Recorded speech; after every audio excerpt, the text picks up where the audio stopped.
Hang on, retro.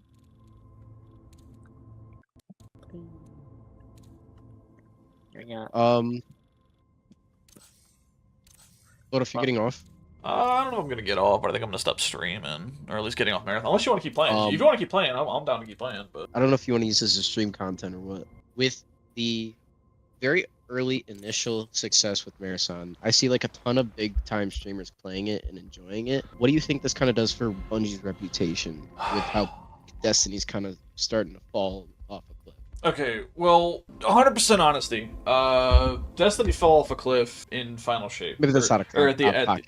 no, but like I'm latching onto that. So Destiny fell off a cliff at the end of Final Shape. They basically did an end game thing because I haven't really watched many of the I've watched a couple of them, but I'm not really like into it. Like I'm not really into the fucking MCU anymore because like Endgame was really good and it was a fantastic ending point. I still love Destiny. I'm still playing Destiny. Well, granted I haven't for a couple of weeks at this point because Marathon's fucking awesome and it's doing what I wanted out of Destiny. And there's no new content in Destiny for another couple of weeks because it got delayed because of Marathon's launch and a couple of other things. Here's the thing. All those streamers are excited to play the game. Specifically, I'm speaking to Tim, Peanut, and I don't know, there's one other streamer that I don't give a fuck about, but I've seen like clips of them saying like, this game is awesome, but I'm not playing it on stream anymore because chat is fucking abysmal whenever I play this game. I don't think that Bungie's reputation will ever recover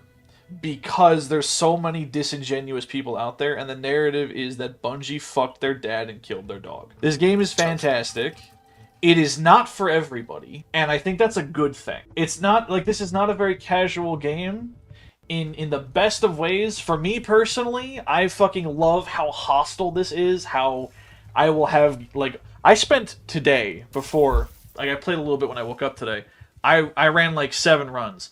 And I just kept getting fucking killed. I would get some gear, and I would just get shot by some dickhead somewhere. I took a bad fight or whatever. And it was frustrating, but I liked that I had to fucking fight my way through shit to get to a point of being in a spot where I'm like, okay, I have a little bit of gear. When I play with my buddies tonight, I'm going to be in at least a position of power so I can, like, explain shit to you guys, right? Unfortunately, because the discourse around gaming, and I it's not entirely Paul Tassie's fault, but he's one of the bigger contributors to this conversation. Because the discourse around any game that has any kind of multiplayer anything or live service component at all is the player population on Steam means game dead, game alive. It doesn't really matter how good this game is. They designed it to be a niche product. So if people aren't enjoying it, and the majority of people aren't enjoying it, even if it's really fun for a lot of people, there's a lot of dedicated players there, their reputation at large will not change, no matter how successful I think this game is. There's another part of that conversation that is Sony bought Bungie, and Bungie needed to sell the shit out of this to make Sony's investment worth it, because by the time that they bought Bungie, Destiny was having its endgame moment, and it stopped being profitable. At the very least, it stopped being as profitable as it was. I don't know, we don't know the exact numbers, but we do know that at the very least, it did miss sales projections. So, even if this is a good video game that's masterfully made with a lot of really cool shit, and it's a lot of fun to fucking play, if it doesn't make a shitload of money, it's not a success in the eyes of Sony. Now, Sony, I don't know. I don't know what their strategy is currently. Because it's a lot of, let's shove live service onto everything, and then we'll shut down studios that have never made a live service game because they're not actually successfully making a live service game. Like, Bluepoint got shut down. Doesn't make any fucking sense. This industry is a nightmare to work in. I don't understand. But I just don't, I don't think that this is enough of a reputation boost, because I don't think it's possible for there to be a reputation boost. Bungie, warranted criticisms or not, there's a lot of absurd vitriol out there, and the conversation is based on data points that the average gamer just doesn't fucking understand. But that doesn't really matter. I love this game. I think this game is fucking awesome. Solos, it's the most interesting like horror experience like I've ever played. It's like playing Splinter Cell in a PvP enabled zone. It's fucking awesome. Squads, I didn't have a whole lot of like experience with up until like day one. I had a little bit, and then like yesterday and today with you guys, and it's a lot of fucking fun. But it's not the same experience as solos, so I'm not getting like that out of it as much. It's a lot more chaotic. We make a lot more fucking noise. I'm not entirely.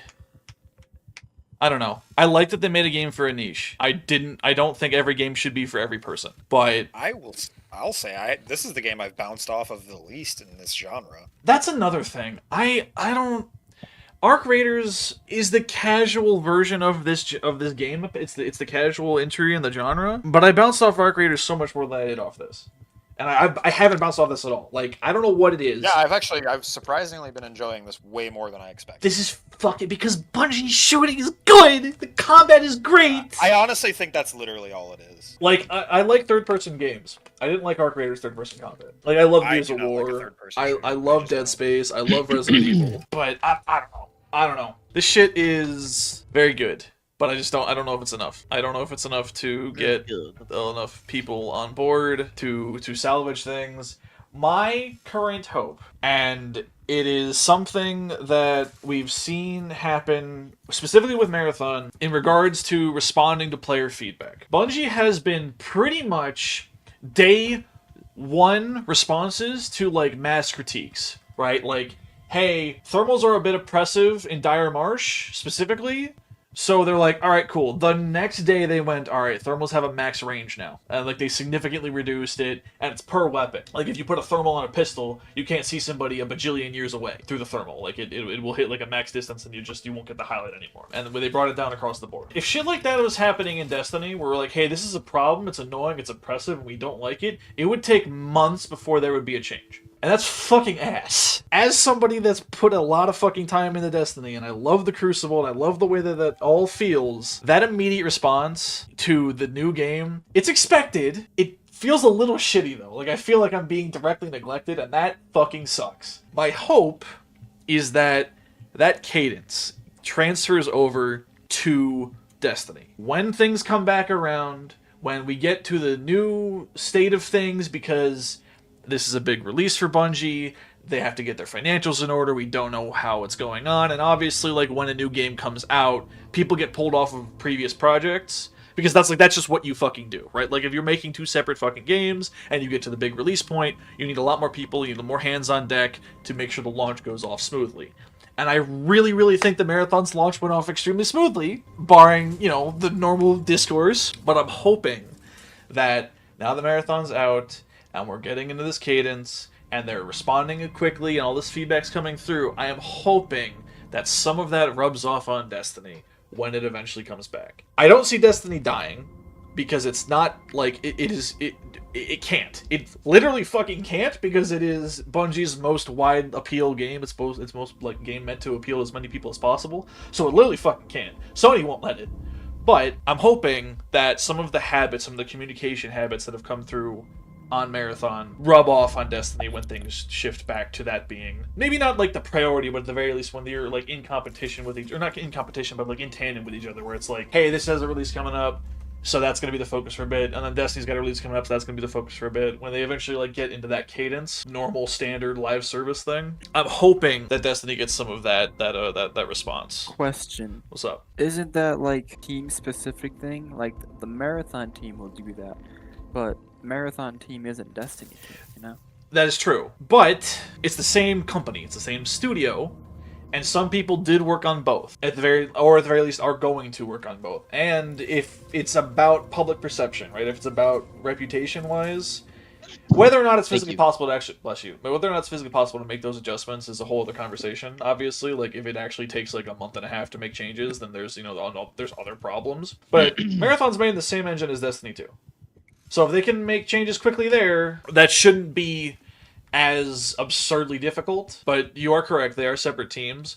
but the habits of that communication, right? Social media communication, comms team, talking to the players, like getting in direct contact with them, still like responding to things. That is, yes, it is a different person, but it is a similar, outside of like the direct language used and like the way that like the person wants to make the social media accounts personality appear. Aside from those being separate, usually if you have two games from the same studio, the social media teams are at the very least talking to each other so that they're not stepping on their toes. And in theory, they're also going, well, this worked here, here's what we were trying to do over here, here's the message we're putting forth. Regardless, they're still under the Bungie banner. So, best case, like, best practice, in my opinion, obviously, I don't know, I don't work there, I don't know, I've never worked in a social media situation, I don't know what the fuck they actually are doing. But my opinion, my theory is that best practice would be to work in tandem. A rising tide raises all boats. You don't want to have one fucking thing going, hey, we're doing really good over here, and the other one going, fuck you. Like, that doesn't look good. Like, that's just it's a bad look. So, I to your point, yes, there are separate teams, but I don't think it's as separate as it would seem. Hardware limitations notwithstanding, obviously. So, yeah. Does that answer your question, Nico? Yeah, it does. Okay, alright. I'm hoping you're still streaming. Yeah, I'm still because streaming. That was a long minute. I'm still Before streaming. that. I'm probably going to, because I need to do that. I need to make videos. Again, I've been playing so much of this shit that I've been writing my Gears videos, and I've been doing that and playing this, and that's been my fucking life. This shit is... Okay, I have So a addicting. question actually about the game now. How Alright, do so- I? Is there a way for me to have